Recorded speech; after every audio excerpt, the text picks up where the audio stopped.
Le champ de haricots. En attendant, mes haricots, dont les rangs additionnés ensemble formaient une longueur de 7 miles déjà cultivés, attendaient impatiemment le sarcloir, car les premiers semés avaient considérablement poussé avant que les derniers fussent dans le sol. Oui, il n'était guère aisé de différer. Quel était le sens de ce travail si assidu, si respectueux de lui-même, ce petit travail d'Hercule? Je ne savais pas. J'en vins à aimer mes rangs, mes haricots, tout en tel surplus de mes besoins qu'ils fussent. Ils m'attachèrent à la terre, si bien que j'acquis de la force à la façon dentée. Mais pourquoi les cultiver? Dieu seul le sait.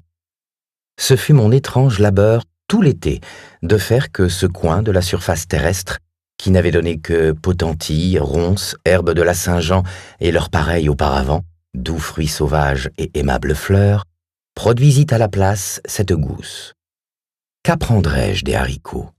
Ou les haricots de moi?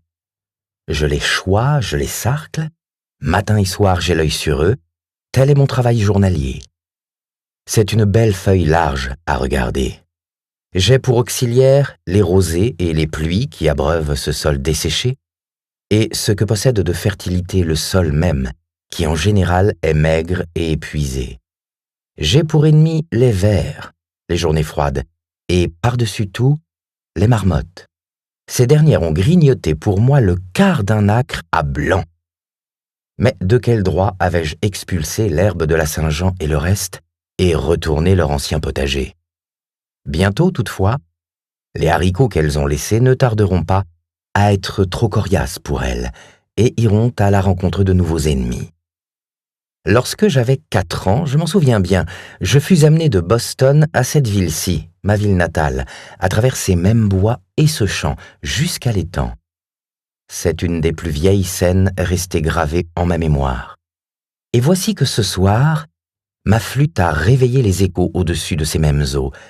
Les pins se dressent encore ici, plus vieux que moi, ou s'il en est tombé quelques-uns, j'ai fait cuire mon souper à l'aide de leurs souches et une nouvelle végétation croît alentour, préparant un autre aspect pour de nouveaux yeux de petit enfant. C'est presque la même herbe de Saint-Jean qui jaillit de la même perpétuelle racine en cette pâture. Et voici qu'à la longue, ce paysage fabuleux de mes rêves infantiles, j'ai contribué à le revêtir, et que l'un des résultats de ma présence comme de mon influence se voit dans ces feuilles de haricots, ces feuilles de maïs, ces sarments de pommes de terre. Je plantai 2 acres et demi environ de plateau, et comme il n'y avait guère plus de 15 ans que le fond était défriché, qu'en outre j'avais moi-même extirpé 2 ou 3 cordes de souche, je ne lui donnai aucun engrais. Mais, au cours de l'été, il apparut, aux têtes de flèches que je mis au jour en sarclant, qu'un peuple éteint avait anciennement habité là, semé du maïs et des haricots avant l'arrivée des hommes blancs pour défricher le pays, et de la sorte épuiser le sol jusqu'à un certain point au regard de ce même produit-ci. Avant que marmotte ou écureuil eût encore traversé la route, ou que le soleil passât au-dessus des chênes arbrisseaux, alors que toute la rosée était là, quoique les fermiers m'eussent mis en garde contre elle, je vous conseillerais de faire tout votre ouvrage si possible quand la rosée est là, je me mettais à rabattre l'orgueil des hautaines rangées d'herbes dans mon champ de haricots et à leur jeter de la poussière sur la tête. De grand matin, j'étais au travail, pieds nus, barbotant comme un artiste plastique dans le sable humecté de rosée et croulant. Mais plus tard dans la journée, le soleil me couvrait les pieds d'ampoule. Ainsi, le soleil m'éclairait-il pour sarcler des haricots, tandis que j'arpentais lentement, d'arrière en avant et d'avant en arrière, ce plateau jaune et sablonneux, entre les longs rangs verts de 15 verges, aboutissant d'un côté à un taillis de chênes arbrisseaux, où je pouvais me reposer à l'ombre, et de l'autre à un champ de ronces dont les mûres vertes avaient foncé leur teinte dans le temps que je m'étais livré à un nouveau pugilat. Enlever les mauvaises herbes, mettre du terreau frais au pied des tiges de haricots et encourager cette herbe que j'avais semée, faire au sol jaune exprimer sa pensée d'été en feuilles et fleurs de haricots plutôt qu'en absinthe, chien-dent et millet, faire à la terre dire des haricots au lieu de gazon, tel était mon travail journalier. Recevant peu d'aide des chevaux ou du bétail, des hommes ou des jeunes garçons à gages, des instruments d'agriculture perfectionnés, j'étais beaucoup plus lent et devins beaucoup plus intime avec mes haricots qu'il n'est d'usage. Mais le labeur des mains, même poussé au point de devenir corvée, n'est peut-être jamais la pire forme de paresse. Il possède une constante et impérissable morale, et pour l'homme instruit, il produit un résultat classique. Très agricola laboriosus étais-je aux yeux des voyageurs en route vers l'ouest par Lincoln et Wayland pour se rendre Dieu sait où. Eux assis à leur aise, en des cabriolets, les coudes sur les genoux et les rênes pendant librement en feston, moi, le casanier, l'indigène laborieux du sol. Mais mon domaine ne tardait pas à être pour eux hors de vue et de pensée. C'était le seul champ découvert et cultivé sur une grande distance d'un ou d'autre côté de la route, de sorte qu'ils en profitaient. Et parfois il arrivait que du bavardage et des commentaires de ces voyageurs, l'homme du champ entendit plus qu'il n'était destiné à son oreille. Des haricots, si tard. Des pois, si tard. Car je continuais à semer quand les autres avaient commencé à sarcler. L'agriculteur sacerdotal ne l'avait pas prévu. Du maïs, mon vieux, pour les vaches. Du maïs pour les vaches. Est-ce qu'il vit là? Demande la casquette noire du par-dessus gris. Et le fermier au trait dur de retenir son bidet reconnaissant pour s'enquérir de ce que vous faites lorsqu'il ne voit pas d'engrais dans le sillon, puis de recommander un peu de sueur, un peu de n'importe quelle saleté, ou peut-être bien des cendres ou du plâtre.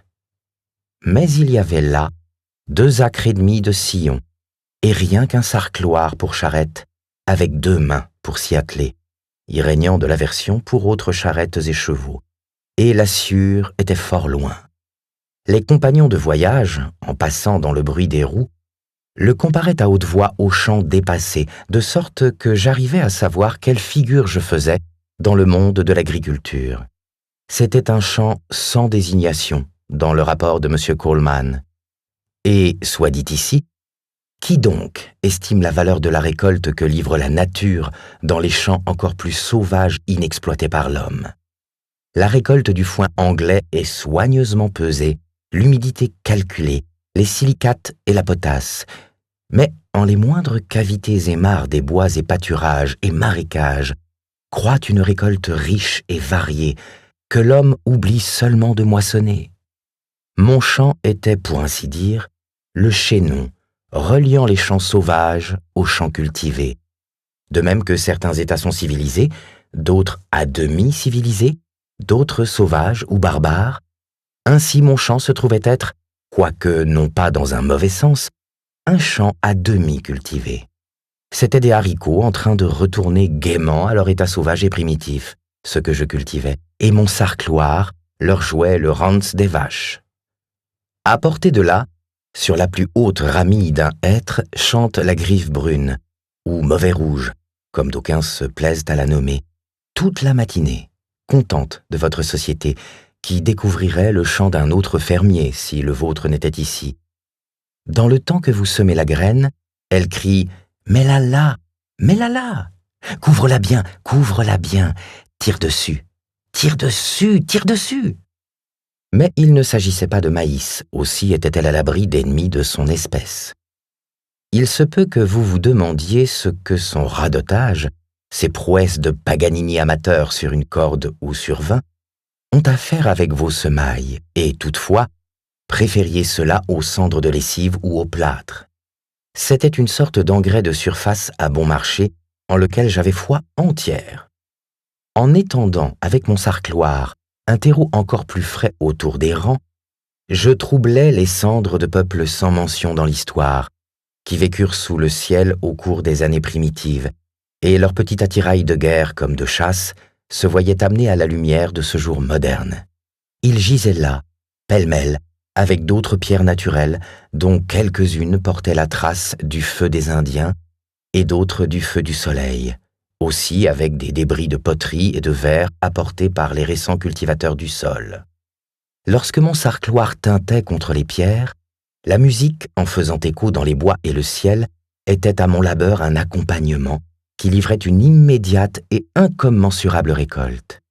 Ce n'étaient plus des haricots que je sarclais, ni moi qui sarclais des haricots. Et je me rappelais avec autant de pitié que d'orgueil, si seulement je me les rappelais, celles de mes connaissances qui étaient allées à la ville assister aux oratorios. Le shorday tournait là-haut dans les après-midi ensoleillés, car il m'arrivait parfois d'y consacrer la journée, comme un point noir dans l'œil, ou dans l'œil du ciel, tombant de temps à autre d'un coup, et avec le même bruit que si les cieux se fussent fendus, déchirés, à la fin, en vrais loques et lambeaux, encore que restât une voûte sans fêlure. Petits démons qui remplissent l'air et déposent leurs œufs soit à terre, sur le sable nu, soit sur les rocs à la cime des monts, où rares sont ceux qui les trouvèrent. Gracieux et délicats comme des rides saisies à l'étang, ainsi des feuilles sont-elles enlevées par le vent pour flotter dans les cieux, tant il est de parenté dans la nature. Le shorday est le frère aérien de la vague qu'il survole et surveille, ses ailes siennes, parfaites et gonflées d'air, répondant aux ailerons rudimentaires et sans plumes de l'onde. Ou bien il m'arrivait d'épier deux buses en leur vol circulaire dans les hauteurs du ciel, s'élevant et descendant alternativement, s'approchant l'une de l'autre pour se délaisser, symbole de mes pensées. Ou j'étais attiré par le passage de pigeons sauvages de ce bois-ci à ce bois-là, en un léger et frémissant battement d'ailes et la hâte du messager. Ou, de dessous une souche pourrie, mon sarcloir retournait une salamandre gourde, prodigieuse, étrange, vestige d'Égypte et du Nil, encore que notre contemporaine. Faisais-je une pause, appuyée sur mon sarcloir, que ces bruits et spectacles, je les entendais et voyais partout dans le rang de haricots, partie de l'inépuisable festin qu'offre la campagne. Les jours de gala, la ville tire ses gros canons, qui retentissent comme de petits canons à bouchons jusqu'à ses bois, et quelques épaves de musique martiale parviennent ici de temps à autre. Pour moi, là-bas au loin, en mon champ de haricots, à l'autre extrémité du pays, les canons faisaient le bruit d'une veste de loup qui crève. Et s'agissait-il d'un déploiement militaire dont je fusse ignorant, que parfois tout le jour j'avais éprouvé le vague sentiment d'une sorte de démangeaison et de malaise à l'horizon, comme si quelque éruption dût bientôt se déclarer, scarlatine ou urticaire, jusqu'à ce qu'enfin, un souffle plus favorable du vent, faisant hâte par-dessus les champs et le long de la route de Wayland, m'apporta l'avis que la milice faisait l'exercice. On eût dit un bombardement lointain, que les abeilles de quelqu'un avaient essaimé et que les voisins, suivant le conseil de Virgile, s'efforçaient grâce à un léger tintinabulum sur les plus sonores de leurs ustensiles domestiques, de les faire redescendre dans la ruche. Puis, lorsque le bruit s'éteignait tout à fait, au loin, que le bourdonnement avait cessé, que les plus favorables brises ne comptaient pas d'histoire, je comprenais qu'on avait fait rentrer jusqu'au dernier bourdon en sûreté, dans la ruche du Middlesex, et que maintenant on avait l'esprit tendu sur le miel dont elle était enduite.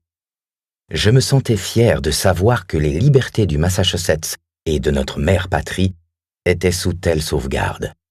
Aussi, en m'en revenant à mon sarcloir, étais-je rempli d'une inexprimable confiance et poursuivais-je gaiement mon labeur dans une calme attente de l'avenir. Lorsqu'il y avait plusieurs musiques, cela faisait comme si tout le village fût un immense soufflet et que toutes les constructions se gonflassent et dégonflassent tour à tour avec fracas. Mais quelquefois, c'étaient de nobles et inspirants accents qui atteignaient ces bois, la trompette chantant la renommée, et je sentais que j'eusse embroché un Mexicain avec certains ragoûts, car pourquoi toujours s'en tenir à des balivernes, et je cherchais du regard autour de moi une marmotte ou un skunk sur qui exercer mes instincts chevaleresques. Ces animaux martiaux paraissaient venir d'aussi loin que la Palestine, et me rappelaient une marche de croisée à l'horizon, y compris une légère fanfare et une tremblante ondulation des cimes d'ormes suspendues au-dessus du village. C'était là l'un des grands jours, quoique le ciel, vu de mon défrichement, n'eût que le même grand et éternel regard qui lui est quotidien. Singulière expérience que cette longue connaissance cultivée par moi avec des haricots, soit en les semant, soit en les sarclant, soit en les récoltant, soit en les battant au fléau, soit en les triant, soit en les vendant. C'était, ceci, le plus dur de tout. Je pourrais ajouter, soit en les mangeant, car, oui, j'y goûtais. J'étais décidé à connaître les haricots. Tandis qu'ils poussaient, j'avais coutume de sarcler de 5 heures du matin à midi, et généralement, j'employais le reste du jour à d'autres affaires. Songez à la connaissance intime et curieuse qu'ainsi l'on fait avec toutes sortes d'herbes. Il y aura lieu à quelques redites dans le récit, car il y a pas mal de redites dans le travail, en troublant sans plus de pitié leurs délicats organismes et en faisant de si révoltantes distinctions avec son sarcloir, rasant des rangs entiers d'une espèce pour en cultiver assidûment d'une autre. Voici de l'absinthe pontique, voici de l'ancérine blanche, voici de l'oseille, voici de la passerage. Tombez dessus, hachez-la menue, tournez-la sans dessus-dessous les racines au soleil, ne lui laissez pas une fibre à l'ombre. Si vous le faites, elle se retournera de l'autre côté et sera aussi verte que poireau dans 2 jours. Une longue guerre, non pas avec des grues, mais avec des herbes, ces Troyens qui avaient pour eux le soleil, la pluie et les rosées. Quotidiennement, les haricots me voyaient venir à la rescousse armés d'un sarcloir et éclaircir les rangs de leurs ennemis, comblant de morts végétaux les tranchées. Plus d'un superbe Hector, à l'ondoyant cimier, qui dominait d'un bon pied la presse de ses camarades, tomba sous mon arme et roula dans la poussière. Ces jours d'été que certains de mes contemporains à Boston ou à Rome consacraient aux beaux-arts, que d'autres consacraient à la contemplation dans l'Inde, d'autres au commerce à Londres ou à New York, ainsi les consacrai-je, avec les autres fermiers de la Nouvelle-Angleterre, à l'agriculture. Non qu'il me fallût des haricots à manger, attendu que par essence je suis pythagoricien, au regard des haricots, qu'ils aient en vue la soupe ou le scrutin et les échangeaient pour du riz. Mais peut-être, parce qu'il faut à certains travailler dans les champs quand ce ne serait que pour les tropes et l'expression, afin de servir à quelques fabricants de paraboles un jour. C'était à tout prendre un amusement rare, qui trop prolongé eût pu devenir dissipation. Quoique je ne leur eusse donné aucun engrais, et ne les eusse pas sarclés tous une fois, je les sarclais mieux qu'on ne fait d'habitude, jusqu'au point où je m'arrêtais, et finalement en eus la récompense. N'étant en vérité, dit Evelyn, compost ou leuétation, quel qu'il soit, comparable à ces continuels remuements, repastinations et retournements du terreau avec la bêche. La terre, ajoute-t-il ailleurs, surtout lorsqu'elle est neuve, renferme un certain magnétisme grâce auquel elle attire le sel, pouvoir ou vertu, appelez-le comme vous voudrez, qui lui donne la vie, et est la logique de tout travail, de toute l'agitation que nous nous donnons à son sujet pour nous soutenir, toute fumure et autres sordides combinaisons n'étant que les vicaires remplaçants pour cet amendement. En outre, celui-ci étant un de ces chants laïques usés et épuisés qui jouissent de leur sabbat, avait peut-être, comme Sir Kenelm Digby le croit vraisemblable, attiré les esprits vitaux de l'air. Je récoltais 12 boisseaux de haricots. Mais pour être plus précis, car on déplore que M. Coleman ait surtout rapporté les expériences coûteuses de gentilshommes campagnards, mes déboursés furent, pour un sarcloir, 54 cents. Labourage, herçage et creusage des sillons, 7,50 $. Trop. Haricots de semence, 3,12 cents et demi. Pommes de semence, 1,33 $. Pois de semence, 40 cents. Graines de navet, 6 cents. Filin blanc pour éloigner les corbeaux, 2,03 $. Heures de machine agricole et de garçon, 1 $. Cheval et charrette pour lever la récolte, 75 cents. En tout, 14,72 $. Mon revenu fut, patrem familias vendacem non emacem esse oportet, pour 9 boisseaux et 12 cartes de haricots vendus, 16,94 $. 5 boisseaux de grosses pommes de terre, 2,50 $. 9 boisseaux de petites, 2,25 $. Herbe, 1 $. Chaume, 75 cents. En tout, $23,44, laissant un profit pécuniaire, comme je l'ai dit ailleurs, de $8,71 et demi. Voici le résultat de mon expérience en cultivant des haricots. Semer le petit haricot blanc touffu commun vers le 1er juin, en rang de 3 pieds sur 18 pouces d'intervalle, ayant soin de choisir de la semence fraîche, ronde et sans mélange. Commencez par prendre garde aux vers et comblez les lacunes en semant de rechef.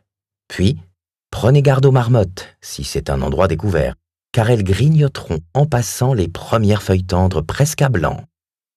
Enfin, lorsque les jeunes vrilles font leur apparition, les voilà qui de nouveau le remarquent et les tondrons ras, y compris bourgeons et jeunes cosses, assises tête droite comme un écureuil. Mais, surtout, récoltez d'aussi bonne heure que possible, si vous voulez, échappant au gelé, avoir une belle et vendable récolte. C'est le moyen d'éviter beaucoup de pertes. Cette autre expérience-ci, en outre, acquis-je. Je me dis, je ne veux semer haricots ni maïs avec autant d'ardeur un autre été, mais telle graine, si la graine n'en est perdue, que sincérité, loyauté, simplicité, foi, innocence et autres semblables, et voir si elles ne pousseront pas dans ce sol, fût-ce avec moins de travail et de fumure, et ne me nourriront pas, car ce n'est sûrement point ce genre de récolte qui l'a épuisé. Hélas, je me dis cela, mais voici qu'un autre été a passé, et un autre, et que je suis obligé d'avouer, lecteur, que les graines semées par moi, si vraiment c'étaient les graines de ces vertus-là, étaient rongées des vers ou avaient perdu leur vitalité, ce qui fait qu'elles ne sont pas sorties de terre. En général, les hommes ne seront braves que dans la mesure où leurs pères furent braves ou timides. Cette génération-ci ne manquera certainement pas de semer du maïs et des haricots au retour de chaque année, exactement tel que firent les Indiens il y a des siècles, et apprirent aux premiers colons à faire, comme s'il y avait là du destin. Je vis un vieillard l'autre jour, à mon étonnement, faire les trous avec un sarcloir pour la 70e fois au moins, et non pour lui-même s'étendre au fond. Mais pourquoi le nouvel Angleterrien ne tenterait-il pas de nouvelles aventures, et, sans attacher d'importance à sa récolte de grains, de pommes de terre et d'herbes ainsi qu'à ses vergers, ne ferait-il pas pousser d'autres récoltes que celle-là? Pourquoi faire un tel cas de nos haricots de semences, et n'en faire aucun d'une nouvelle génération d'hommes? Ce qu'il faudrait, c'est en réalité nous sentir nourris et réconfortés si, rencontrant un homme, nous fussions sûrs de voir que quelques-unes des qualités ci-dessus dénommées, lesquelles tous nous prisons plus que ces autres produits, mais sont la plupart du temps semées à la volée et restent en suspension dans l'air, aient en lui pris racine et poussé. Voici s'en venir le long de la route une qualité subtile et ineffable, par exemple comme loyauté ou justice, quoique sous la plus légère somme ou l'aspect d'une nouvelle variété. Nos ambassadeurs devraient avoir pour mission d'envoyer au pays telle graine que celle-là, et le Congrès de faire en sorte que sur tout le pays en soit opérée la distribution. Nous devrions ne jamais nous tenir sur un pied de cérémonie avec la sincérité. Nous ne nous tromperions, ne nous insulterions, ne nous bannirions jamais les uns les autres par le fait de notre vilainie, si là était présente l'amande du mérite et de l'amour. Nos rencontres jamais ne devraient être si pressées. La plupart des hommes ne rencontrrai-je du tout pour ce qu'ils semblent n'avoir pas le temps. Ils sont tout à leur haricots. Nous voudrions traiter, non pas avec un homme ainsi toujours en train de peiner, appuyé sur un sarcloir ou une bêche comme sur une béquille dans les intervalles de son travail, non pas avec un champignon, mais avec un homme en partie soulevé de terre, quelque chose de plus que debout, telles les hirondelles, descendues et marchant sur le sol. And as he spake, his wings would now and then spread, as he meant to fly, then close again. Au point que nous nous imaginions converser avec un ange. Le pain peut ne pas toujours nous nourrir, mais toujours il nous fait du bien. Il enlève même la raideur à nos articulations et nous rend souples et élastiques quand nous ne savions pas ce que nous avions, pour reconnaître toute générosité dans l'homme ou la nature, pour partager toute joie sans mélange et héroïque. L'ancienne poésie, comme l'ancienne mythologie, laisse entendre, au moins, que l'agriculture fut jadis un art sacré. Mais la pratique en est par nous poursuivie avec une hâte et une étourderie sacrilèges. Notre objet étant simplement de posséder de grandes fermes et de grandes récoltes. Nous n'avons ni fête, ni procession, ni cérémonie, sans excepter nos concours agricoles et ce qu'on appelle actions de grâce, par quoi le fermier exprime le sentiment qu'il peut avoir de la sainteté de sa profession, ou s'en voit rappeler l'origine sacrée. C'est la prime et le banquet qui le tentent. Ce n'est pas à Cérès qu'il sacrifie, plus qu'au Jupiter terrien, mais, je crois, à l'infernal Plutus. Grâce à l'avarice et l'égoïsme, et certaines basses habitudes, dont aucun de nous n'est affranchi, de considérer le sol surtout comme de la propriété, ou le moyen d'acquérir de la propriété, le paysage se trouve déformé, l'agriculture dégradée avec nous, et le fermier mène la plus abjecte des existences. Il ne connaît la nature qu'en voleur. Caton prétend que les profits de l'agriculture sont particulièrement pieux ou justes. Maximaeque pius coestus. Et selon Varron, les anciens Romains appelaient la même terre-mère et Cérès et croyaient que ceux qui la cultivaient menaient une existence pieuse et utile, qu'ils étaient les seuls survivants de la race du roi Saturne. Nous oublions volontiers que le regard du soleil ne fait point de distinction entre nos champs cultivés et les prairies et forêts. Tous, ils reflètent comme ils absorbent ces rayons également, et les premiers ne sont qu'une faible partie du resplendissant tableau qu'il contemple en sa course quotidienne. Pour lui, la terre est toute également cultivée comme un jardin. Aussi devrions-nous recevoir le bienfait de sa lumière et de sa chaleur avec une confiance et une magnanimité correspondantes. Qu'importe que j'évalue la semence de ces haricots et récolte cela au déclin de l'année. Ce vaste champ que si longtemps j'ai regardé ne me regarde pas comme le principal cultivateur, mais regarde ailleurs des influences plus fécondantes pour lui, qui l'arrosent et le rendent vert. Ces haricots ont des produits qui ne sont pas moissonnés par moi. Ne poussent-ils pas en partie pour les marmottes? L'épi de blé, en latin spica, plus anciennement speca, de spé, espoir, ne devrait pas être le seul espoir de l'agriculteur.